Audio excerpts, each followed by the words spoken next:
Assalamualaikum warahmatullahi wabarakatuh. Kami dari kelompok 2 akan menjelaskan tentang indikator dan masalah dasar pembangunan.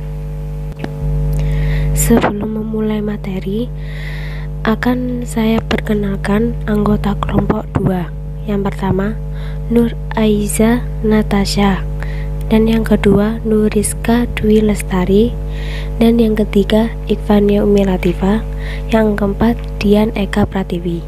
Nama saya Nur Aiza Natasha Emilina. Di sini saya akan mempresentasikan materi pertama, yaitu perlunya indikator pembangunan. Adapun pentingnya indikator pembangunan adalah yang pertama, memantau perilaku perekonomian.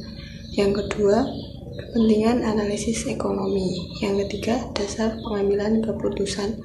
Dan yang keempat, dasar perbandingan internasional. Materi yang kedua yaitu indikator ekonomi. Terdapat beberapa indikator ekonomi, antara lain sebagai berikut. Yang pertama, laju pertumbuhan ekonomi. Laju pertumbuhan ekonomi merupakan ekonomi yang paling utama dalam menilai keberhasilan dari suatu pembangunan. Yang kedua, Gross National Product (GNP) atau pendapatan nasional per kapita, yaitu perhitungan pendapatan nasional per kapita dapat diperoleh dengan cara menghitung pendapatan nasional atau GNP atau negara di suatu negara dibagi dengan jumlah suatu penduduk. Dan yang ketiga ada Gross Domestic Product atau GDP per kapita dengan purchasing power parity, yaitu kelemahan yang melekat pada sistem perhitungan PDB selama ini adalah ketidakmampuannya mengakomodasikan indikator-indikator non-ekonomi termasuk lingkungan sebagai determinan penting bagi tingkat kesejahteraan. Selanjutnya adalah indikator sosial. Indikator sosial meliputi Human Development Index dan Physical Quality Life Index. Human Development Index atau indeks pembangunan manusia digunakan untuk mengklasifikasikan apakah suatu negara adalah negara yang maju, negara berkembang, ataupun negara terbelakang. Indeks pembangunan manusia ini juga digunakan untuk mengukur pengaruh dari kebijaksanaan ekonomi terhadap kualitas hidup, serta mengukur keberhasilan kinerja dalam suatu pembangunan nasional. Indeks pembangunan manusia ini diukur berdasarkan 3 tujuan. Yang pertama, usia panjang yang diukur dengan tingkat harapan hidup. Yang kedua, pengetahuan yang diukur dengan rata-rata tertimbang dari jumlah orang dewasa yang dapat membaca dan rata-rata tingkat sekolah.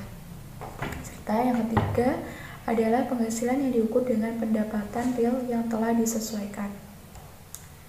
Selanjutnya adalah Physical Quality Life Index atau indeks kualitas hidup. Indeks kualitas hidup ini merupakan indeks gabungan dari 3 indikator utama. Yang pertama, angka harapan hidup pada usia 1 tahun, yang kedua angka kematian, dan yang ketiga tingkat buta huruf. Indeks kualitas hidup ini digunakan untuk mengukur kesejahteraan dan kemakmuran masyarakat. Yang selanjutnya adalah keterkaitan antar indikator. Kemajuan dalam bidang ekonomi adalah faktor yang paling penting dalam sebuah proses pembangunan.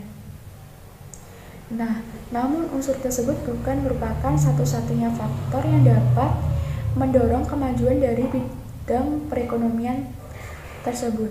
Karena sebuah kebijakan pembangunan yang tidak diimbangi dengan peningkatan kualitas sumber daya manusianya, maka akan berdampak pada proses pembangunan tersebut. Jadi, antara indikator ekonomi dengan indikator sosial itu saling berkaitan. Selanjutnya adalah hambatan pembangunan ekonomi. Faktor penghambatan pembangunan ekonomi di negara berkembang mempunyai 5 faktor. Yang pertama, perkembangan penduduk, dan tingkat pendidikan yang rendah. Perkembangan penduduk dapat menjadi pendorong maupun penghambat pembangunan.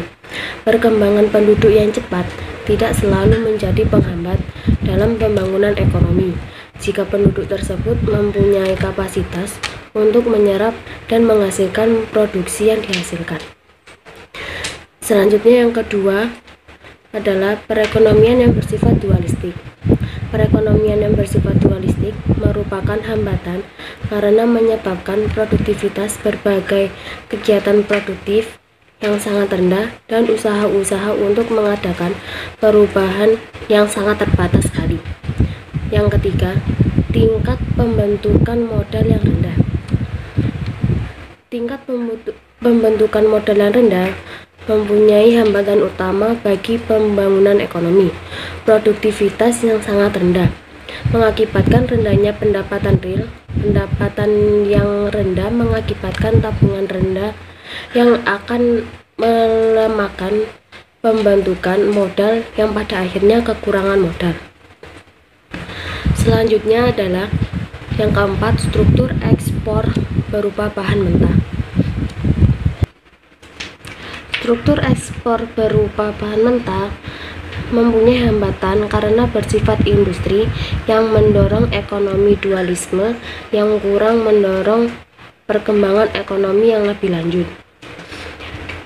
Selanjutnya yang terakhir, yang kelima, proses sebab akibat kumulatif. Proses sebab akibat kumulatif ini mempunyai hambatan pembangunan di daerah miskin sebagai akibat pembangunan di daerah maju, sehingga gap antara daerah maju dengan daerah miskin. Keadaan-keadaan yang menghambat pembangunan disebut adalah backward effect. Dan selanjutnya adalah ciri-ciri negara terbelakang. Menurut Baran, salah satu ciri negara-negara terbelakang mempunyai perekonomian gandanya. Pada satu sisi lain, ada sektor pertanian skala besar atau perkebunan, dan di sisi lain ada sektor industri skala kecil. Jika kita cermati, kepedulian bangsa maju dalam menghapuskan kemiskinan sangat terbelakang. Hal tersebut tidak semata-mata hanya dilandasi dengan motif kemanusiaan. Syarat dasar pembangunan ekonomi yang pertama yaitu endogenous force atau kekuatan dari dalam. Kekuatan dari dalam adalah kekuatan yang ada dalam masyarakat itu sendiri untuk berkembang. Jadi harus ada kehendak untuk menaikkan taraf hidup masyarakat tersebut. Kedua, mobilitas faktor-faktor produksi. Ketidaksempurnaan pasar akan sangat membatasi mobilitas faktor-faktor produksi dari penggunaan yang kurang produktif ke penggunaan yang lebih produktif. Ketiga, akumulasi kapital. Akumulasi kapital terjadi apabila sebagian dari pendapatan ditabung dan diinvestasikan dengan tujuan memperbesar output dan pendapatan di kemudian hari. Keempat, kriteria dan arah investasi. Kriteria umum investasi adalah mengenai produktivitas sosial marginal yang tertinggi untuk perkembangan lebih lanjut. Kelima, penyerapan kapital dan stabilitas. Setiap masyarakat dalam suatu negara mempunyai ketersediaan faktor produksi komplementer yang bekerja sama dengan kapital. Yang keenam, nilai dan lembaga-lembaga yang ada. Nilai dan lembaga-lembaga yang ada di sini bersifat non-ekonomi. Namun faktor ini tidak kalah penting dalam peranan yang dimainkan untuk pembangunan ekonomi. Pengertian dan ciri-ciri pertumbuhan modern. Profesor Simon Kuznets mendefinisikan pertumbuhan ekonomi sebagai kenaikan jangka panjang dalam kemampuan suatu negara menyediakan semakin banyak jenis barang-barang ekonomi kepada penduduknya. Kemampuan ini tumbuh sesuai dengan kemajuan teknologi dan penyesuaian kelembagaan dan ideologis yang diperlukannya. Ciri-ciri pertumbuhan modern itu sendiri adalah laju pertumbuhan penduduk dan produk per kapita. Di sini ditandai dengan laju kenaikan produk per kapita yang tinggi bersamaan dengan laju pertumbuhan penduduk yang cepat. Yang kedua, peningkatan produktivitas. Laju kenaikan produktivitas ternyata dapat dijelaskan hampir keseluruhan pertumbuhan produk per kapita di negara maju. Bahkan beberapa penyesuaian untuk menampung biaya dan input yang tersembunyi. Yang ketiga, laju perubahan struktural yang tinggi. Perubahan struktural dalam pertumbuhan ekonomi modern mencakup peralihan dari kegiatan pertanian ke non-pertanian, dari industri ke jasa, perubahan dalam skala unit produktif, dan peralihan dari perusahaan perseorangan menjadi perusahaan terhadap hukum, serta perubahan status kerja buruh. Yang keempat, urbanisasi. Urbanisasi pada umumnya merupakan produk industrialisasi. Skala ekonomi yang timbul dalam usaha non-agraris sebagai hasil perubahan teknologi menyebabkan perpindahan tenaga kerja dan penduduk secara besar-besaran. Yang kelima, ekspansi negara maju. Pertumbuhan negara maju kebanyakan tidak sama. Pada beberapa bangsa, pertumbuhan ekonomi modern terjadi lebih awal daripada bangsa lain. Yang keenam, arus barang modal dan orang antar bangsa. Arus barang modal dan orang antar bangsa kian meningkat sejak kuartal kedua abad ke-19 sampai Perang Dunia I, tetapi mulai mundur pada Perang Dunia I dan berlanjut pada Perang Dunia II. Materi yang terakhir adalah faktor-faktor pertumbuhan ekonomi. Terdapat dua faktor pertumbuhan ekonomi, yaitu faktor ekonomi dan faktor non-ekonomi. Yang termasuk faktor ekonomi mempengaruhi pertumbuhan ekonomi adalah sebagai berikut. Yang pertama, sumber daya alam. Yang dimaksud sumber daya alam meliputi luas dan kesuburan tanah, letak dan suasananya, kekayaan hutan, sumber mineral, iklim, sumber air, sumber lautan, dan sebagainya. Yang kedua, sumber daya manusia. Sumber daya manusia merupakan faktor terpenting dalam pertumbuhan ekonomi. Yang ketiga, ada akumulasi modal. Permodalan merupakan persediaan faktor produksi yang secara fisik dapat dihasilkan atau direproduksi. Yang keempat, tenaga manajerial dan organisasi produksi. Organisasi produksi merupakan bagian penting dalam proses pertumbuhan ekonomi.